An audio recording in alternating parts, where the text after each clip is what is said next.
Good afternoon, everyone. This is James Hicks here from Hicks New Media and Infotainment News. Thank you for joining me. Today, we have a very special show today. Christian Karasiewicz is with us. He is the content marketing manager at StreamYard, which is a SaaS-based live streaming platform. Many of you know StreamYard is actually the platform that we use here on ITN Live. Christian has been in the game for a long time, from his contributor days at Social Media Examiner, his executive leadership role at Social Chefs, where his team provided professional training on social media marketing. More recently, he serves as co-host of the Launch Your Life podcast, where he and Jim Hughes help their audience launch professional live video streams. I definitely have a trusted subject matter expert here with us today. We're going to spend some time talking with Christian about live streaming overall, how StreamYard is really disrupting the overall live streaming industry and their go-to-market strategy. Hopefully we'll have some questions, but I'm going to pick his brain. Outside of that, let's get into it, y'all.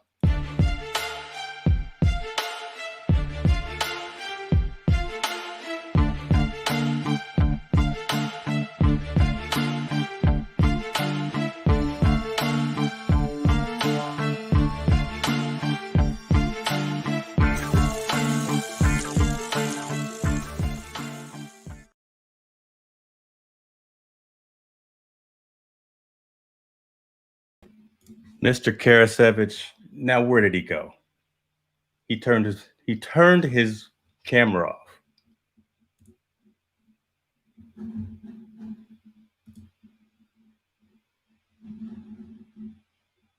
Christian, where are you, sir?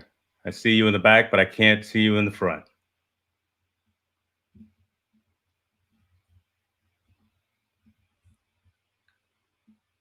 I'm going to blame it on 2020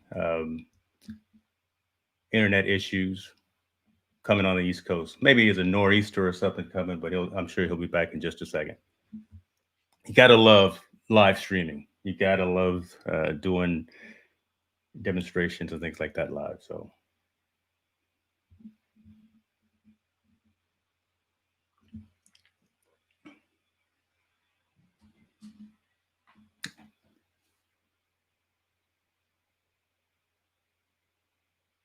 his machine just restarted, ladies and gentlemen. So I got a text message from Christian. So I won't blame it on StreamYard. I will blame that again, probably on his internet provider or whatever system that he's using, and give him a hard time on that. But I think maybe if Gage is watching, maybe if Dan is watching, that's going to cost him a StreamYard pillow. I've been trying to win a StreamYard pillow for the longest time, so that's going to cost him for sure.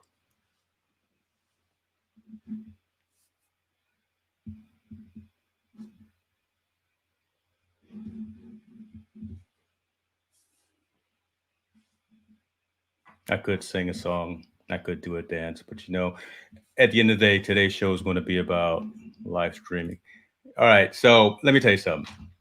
Yeah. Here I am with the man who controls everything. I pumped you up with subject matter expert, and now he's rebooting his machine right when we go live. What's going on? Actually, I got to say, so I'm using one of the new Mac M1s, and all right, got to say the machine works great, except this one time. So, dude, I got to say, it's a fantastic machine. We're live all over the globe. LinkedIn, Twitch, Twitter, Facebook, YouTube, all that. And then you decide to do a system update on your machine. That's going to cost you a pillow. That's going to cost you a StreamYard pillow. Who knows what it is? I'm not really sure what the issue was there, but yes. So what did I miss actually in the? Well, I hyped you up, and I did a little song and dance, did a little juggling, but other than that, I was just prefacing the audience in terms of what we were going to talk about.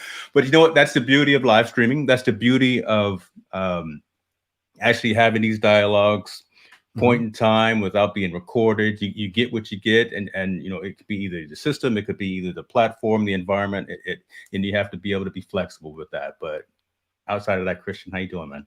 I'm doing very well, man. Very well. Yeah. And exactly. Like, here's the thing. You and I were just having a conversation right before you hit start on your broadcast.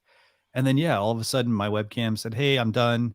And that's the thing with live streaming. I mean, there's a lot of different things, challenges that can always arise.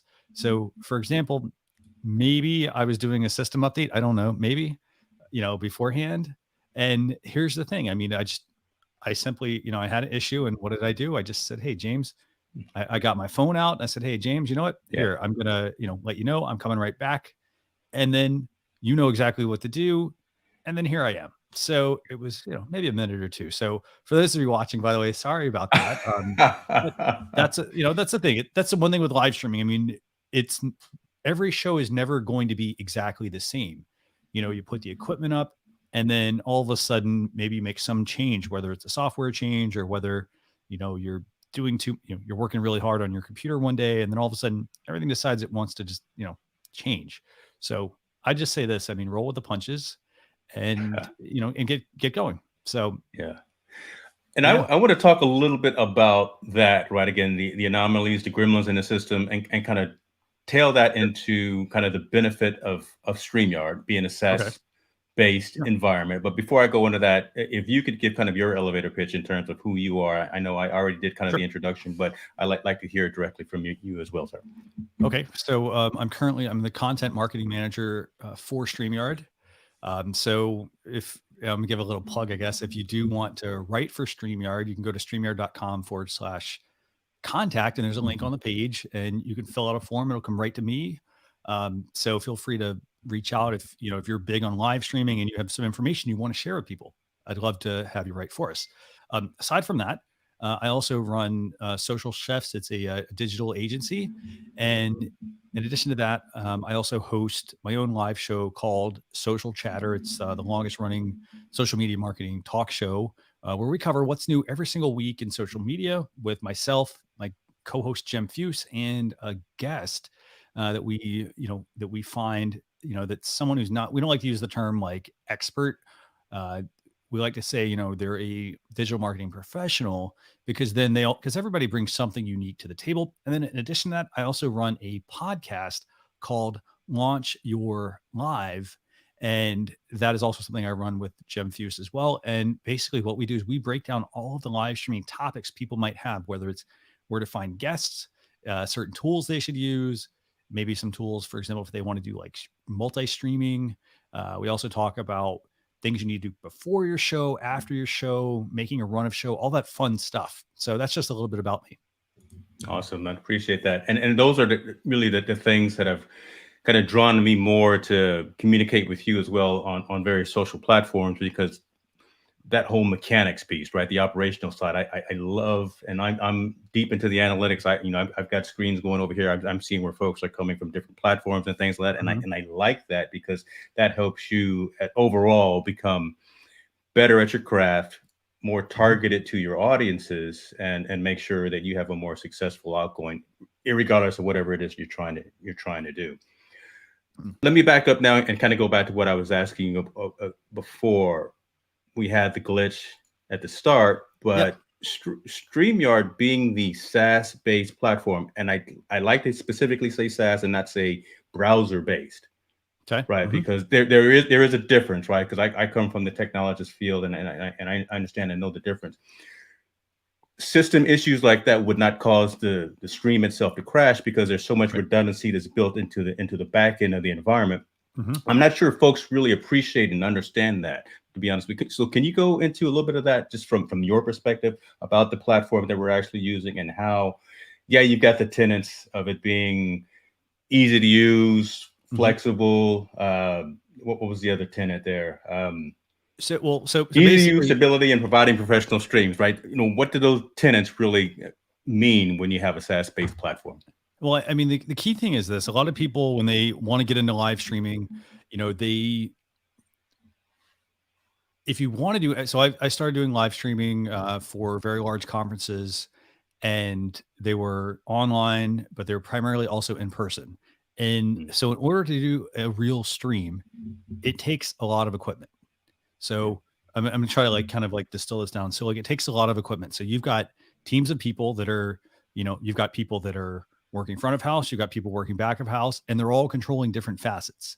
So you've got somebody that's, for example, piping in the music. You've got someone behind the scenes that, hey, if somebody's reading a presentation and they're wanting to read from a teleprompter, they might actually be moving the teleprompter for the person on screen. That's something that's coordinated. You've got, again, a run of show, which, James, that's how you and I kind of got hooked up here. In addition to that, though, you've got all these different pieces. And the thing is, a lot of people, they don't go into it knowing about all these pieces. They think, oh, well, hey, I'm just going to hit go live and, my internet's going to handle everything. And, I'm going to just use like, a computer that I've had for like 20 years or something like that. Right. And so here's the thing. The great thing about the way StreamYard works is that, as you mentioned, it's browser based. And so you don't have to have an extremely powerful machine to do all of these different functions. Instead, the browser's handling, so we're handling it, all of it behind the scenes, basically. So that way somebody can come in and they don't have to, for example, to the barrier to entry, they don't have to go and buy a really expensive laptop, or they don't, for the most part, by the way, a gaming laptop is a great laptop to use because, it has a lot of the beefier internals, i.e. the real graphics card, and plenty of RAM, hard drive space, a fast hard drive. The display is important, but it's not as important because you're using the webcam or your camera, for example, but all those pieces are important usually when you're doing like super high end production, because as you're plugging things in and doing, running all this equipment, it's pulling off of that computer. And if it's not strong enough, that's where a lot of people's streams. Then you have that, then you have internet, for example. If the internet's also not capable, you have all these pieces. And the thing is, they're working against one another when they should be working together. And so that's the great thing about StreamYard is that, it's browser based. People can go live on pretty much almost any machine they're using. Again, when you have some of those pieces and you have higher quality equipment, it does help, but it's not required. And so that's part of it. And then the other thing is, for people to, for example, produce a professional looking stream. I mean, you can have, and you and I talked about this briefly, James, beforehand, you can have all of the most expensive equipment. You can have the most expensive camera and microphone and all this other stuff, but like, it really comes down to the content that people are going to be consuming. That's true. So you don't have to make that initial investment. It helps, but it's not required. And so, really the key thing is making sure that your stream looks and sounds the best that it can. And ideally, I want to stress sounds the best. Because James, as audio is the most important part of a live stream. If your video feed, for example, is a little bit choppy, people can't really completely make out, or they can't make out what's behind you. For example, like James, I can't make out like what are those liquor bottles? Well, you don't want to look at those liquor bottles there, but let me take the blur off there. There they go. There we go. I'll take the blur off of them. So, but here's the thing. I mean, a lot of people, like, it doesn't matter what necessarily is behind you it's what you're presenting to somebody. And they want to be able to hear that. And so that's why it's most important. Well, and the strategically placed, like I was saying, StreamYard mug back there. So, little plug for the company. And by the way, it's a great mug. I have to say it's a fantastic, like, it's the biggest coffee mug that I have ever had. It is huge. That's good stuff. You talk, and that's kind of what I want to dig really deep into as well. So now we've talked about the platform and the fact that, it's quite robust in terms of replication and ensuring that, again, your overall stream doesn't go down just because one of the participants goes down, which is fantastic. The fact that you can actually go live from a mobile device. I've actually shot a show from an iPad standing in front of the Pacific Ocean a couple of weeks ago, and it worked perfectly. But it's an interesting dynamic that you mentioned, and I agree with you 100% that the sound, not just the video, but the sound is most important. So let's talk a little bit about some of that infrastructure. And again, you don't have to spend a whole lot of money, but you have to you get what you pay for a lot of times. And finding the right equipment, I think, is critical. There's a lot of manufacturers out there, right? There's Blue microphones, there's Shure, there's all these other companies in terms of microphones, things like that nature. That being the most important piece, I guess, in any type of stream, even outside of lights and camera. XLR versus USB. Kind of give your conversation, your take on that. I know you're using an XLR mic right there, and again, what are you particularly using right now? Okay, so industry standard is an XLR connection. So that's industry standard. So like it may look a little weird. It's a round adapter. There's 3 prongs on it. You may have never seen this cable in your life because most of us were all used to USB. And so here's the thing: industry standard. That's what people use. So you have that side of things. Now the thing is, when you try to use an XLR microphone, which is the standard, it doesn't plug directly into your computer. You'll notice the cable is actually a lot, even the connector is bigger than your laptop probably entirely. Yeah. And so the way that works is basically, you need an XLR connection, and then you need a mixer or an audio interface. So you can't just plug that microphone into your computer. You use the mixer or the audio interface that plugs directly into your computer.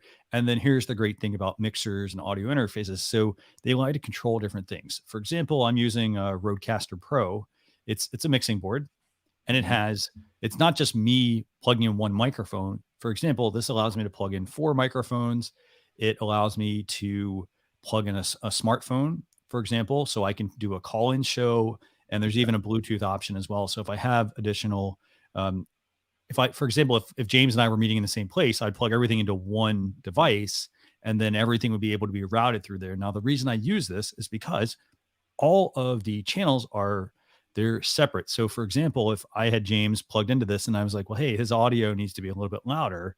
I don't have to be like, well, James, can you speak up louder? I can make the adjustments on the mixer or the audio interface. And then all that then runs into my computer. So XLR mics, I mean, there's lots of different options. I'm using the Shure SM7B. There's also it's an interesting microphone because it's actually a very old microphone, but it's one that is still a standard that just about everyone uses. That one though, it's on the pricier side. It's about $400. They have their little brother. It's the Shure MV7. Now that microphone, it's also XLR, but it has another benefit, and it has a USB option. So it's $250 instead of $400. It adds in an additional input. And so the benefit there is that, if you want to use it just with a computer, you can plug it in via USB, or if you want to have that audio interface, you can also plug it directly into that. So it gives you some options. I think you can also actually use it on both plugs at the same time, which is pretty handy. So those are super useful. Now, going though into some other options here, I mean, so a lot of people, they look at mics and they're like, well, I don't want to spend $250 or $400. There are other options. A lot of people, as you mentioned, James, a lot of people will use the Blue Yeti, for example. And the Blue Yeti there is a USB option. There's also one that's USB and XLR. And I think if my pricing's right, I think that one's even like $250. That was about $250 for that one. Yeah. And so here's the thing. I started out with the Blue Yeti. I had the standard USB mic. I didn't buy the XLR because I really didn't know about XLR when I got started. Thing with that mic, it was a good mic for what I needed it for, but it also takes up a lot of space on your desk. If you're someone who travels a lot, it's not portable. You can put it in a box and take it with you, but it's a big microphone. But it's heavy. Yeah. I mean, that thing is a beast. Yeah. And so for example, right there, if I'm spending $250, I would honestly rather just buy the Shure MV7 because it's a better microphone. It doesn't have the glitz and the glamour necessarily that the Blue model does, but it doesn't have to because it's got it's a high quality mic. So if I'm going microphones, I'd go SM7B, I'd go MV7. I would then, even in the middle of this, if I wanted just an XLR microphone, I'd go with like a Shure SM58. This is a handheld microphone. So you have to get you'd have to get a tabletop stand, but you basically can put that one on a stand. You can move it. It's pretty portable. By the way, you can even take this microphone, the Shure SM7B, and put that on a tabletop as well. So you don't have to have the boom arm like I have here. So you can put it on there. That's about $100 microphone there.